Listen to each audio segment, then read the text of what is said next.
अपने पूरे परिवार के साथ Jhulelal day night water park चले। हाँ, पर कैसे? आसान है। जलगांव में पहली बार Jhulelal day night water park Jalgaon city से पिक एंड ड्रॉप की सुविधा जो शुरू हो गई है। पर पर्सन सिर्फ 699 में पिक एंड ड्रॉप के साथ वाटर पार्क में पूरे राइड्स भी एंजॉय करो और पेट भर लंच या डिनर का भी आनंद उठाओ। पिक एंड ड्रॉप के लिए आज ही संपर्क करें 9890770859। Jhulelal water park end resort, अनुभूति स्कूल के पीछे, शिरसोली रोड, जलगांव। आज दिनांक 15/5/2024 रोजी जळगाव शहरात जळगाव जिल्ह्यात ग्रामीण पत्रकार संघाची बैठक नुकतीच पार पडली। त्या बैठकीत त्या मीटिंगमध्ये पत्रकारितेमध्ये कर्तव्यदक्ष पत्रकार असे हेमराज अण्णा सोनवणे, आयकॉन टीव्हीचे संपादक यांची ग्रामीण पत्रकार संघ जिल्हाध्यक्षपदी निवड करण्यात आली आहे।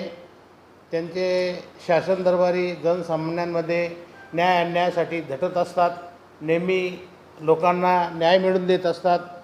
त्या अनुषंगाने ग्रामीण पत्रकार संघाची जिल्हाध्यक्षपदाची धुरा अण्णांच्या हाती देण्यात आली आहे। पुढील जळगाव जिल्ह्याची कार्यकारिणीची धुराही अण्णांच्या हाती देण्यात आली आहे। पुढील काही काळातच ग्रामीण पत्रकार संघ हा महाराष्ट्रातला जुना पत्रकार संघ, एक नंबरचा पत्रकार संघ असून त्याची उत्तेजित करण्यासाठी जुलै महिन्यात अधिवेशन ठरवण्याचे नियोजन करण्यात आले आहे। ते आता अण्णांच्या माध्यमातून आम्ही नुकताच सुरुवात करू। महाराष्ट्रभर ग्रामीण पत्रकार संघाचा महाराष्ट्रभर आमचे PL सिरसाट साहेब संस्थापक आहेत। महाराष्ट्रभर त्यांची संस्था आहेत। या संघटनेअंतर्गत किती पत्रकार आता तुमच्याकडे आहेत? या संघटनेत महाराष्ट्रभर कमीत कमी 700 पत्रकार संपूर्ण जिल्ह्यात, जिल्ह्यात नाही पूर्ण महाराष्ट्रात जिल्ह्यात जिल्हा प्रमुख आहेत। आजची बैठक घेतली, त्या बैठकीमध्ये किती जणांची तुम्ही नियुक्त्या केली? फक्त जिल्हा प्रमुखांचीच, हेमराज अण्णा सोनवणेचे जिल्ह्याचे त्यांची अंतर्गत निवड आहे, ते निवड करते जिल्ह्याचे। आपलं शुभ नाव? माझं नाव राजेंद्र किसन जावरे, मी ग्रामीण पत्रकार संघाचा विभागीय अध्यक्ष आहे। विभागीय अध्यक्ष माध्यमातून मी त्यांची निवड केलेली आहे। पत्रकार संघटनेच्या जिल्हाध्यक्षपदी आपली निवड करण्यात आलेली आहे, तर आपले जे पत्रकार जोडण्याचं जे कार्य आहे ते आपलं पुढचं कशा पद्धतीने आहे, कशी रूपरेखा आहे? बघा, पुढची जी रणनीती राहील आपली ती सध्या आपण जळगावमधूनच स्टार्ट करतो आहे। जळगावमध्ये महानगर असेल, 15 तालुके असतील आणि तालुक्यामध्ये येत असणारे सर्व लहान छोटे मोठे गावं असतील।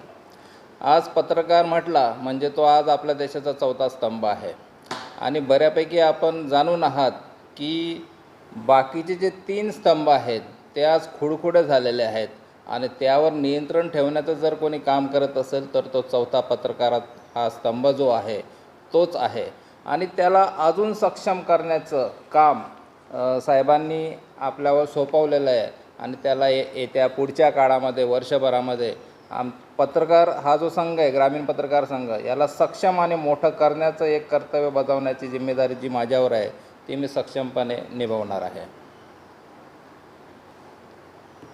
अण्णा, तुमच्या माध्यमातून आता किती लोकांच्या नियुक्त्या करणार आहेत तुम्ही आता?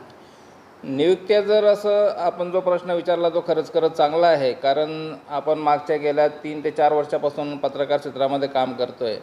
आपण खास करून ग्रामीण भागामध्ये आपलं चांगलं वर्चस्व आहे आणि ज्यावेळेस आम्ही ग्रामीण भागात व्हिजिट देतो तर तिथले जे लोकल पत्रकार आहेत ते देखील आमच्याशी जोडतात। ते आपल्या एपिसोड बघत असतात, आपलं चॅनल बघत असतात, त्यांना आपल्याकडून चांगल्या गोष्टी शिकायला मिळत असतात आणि त्यावेळेस आपल्याकडे असं कुठलंही संघटन नव्हतं।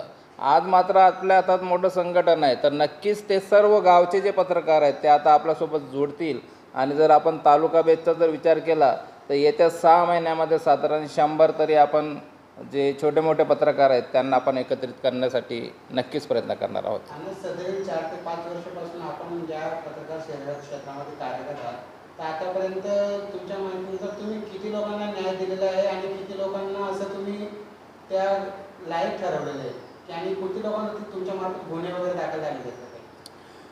बघा, गुन्हे जे झालेले आहेत ते शासकीय अधिकाऱ्यांवर झालेले आहेत. खास करून त्यांचे नाव मी आता घेणं उचित ठरणार नाही, कारण त्यातले बऱ्यापैकी परत रुजू पण झालेले आहेत. आणि राहिला गोष्ट न्याय देण्याचा, तर आम्ही आमच्या चॅनलच्या माध्यमातून आतापर्यंत कमीत कमी 800 ते 1000 लोकांना स्वस्त धान्यात दुकान मिळवून देण्यासाठी सक्षम ठरलेलो आहोत. आतापर्यंत आम्ही 150 ते 200 लोकांना, म्हणजे ज्यांचं दवाखान्यामध्ये एक मोठं बिल तयार होतं साधारण 3 लाखाचं 5 लाखाचं, तर ते आम्ही 50% आणण्यासाठी सक्षम राहिलेलो आहोत. राहिली गोष्ट शिक्षणाची, तर आम्ही जर एखाद्या संस्थेत गेलो, एखाद्या शिक्षण संस्थेमध्ये गेलो, आम्ही जर व्हिजिट दिली तर संबंधित विद्यार्थ्याची फीज त्या ठिकाणी कमी होऊन जाते. तसं आम्हाला तिथले प्राचार्य देखील सहकार्य करत असतात. हाच शब्द आपण तुर्तास तरी वापरूया.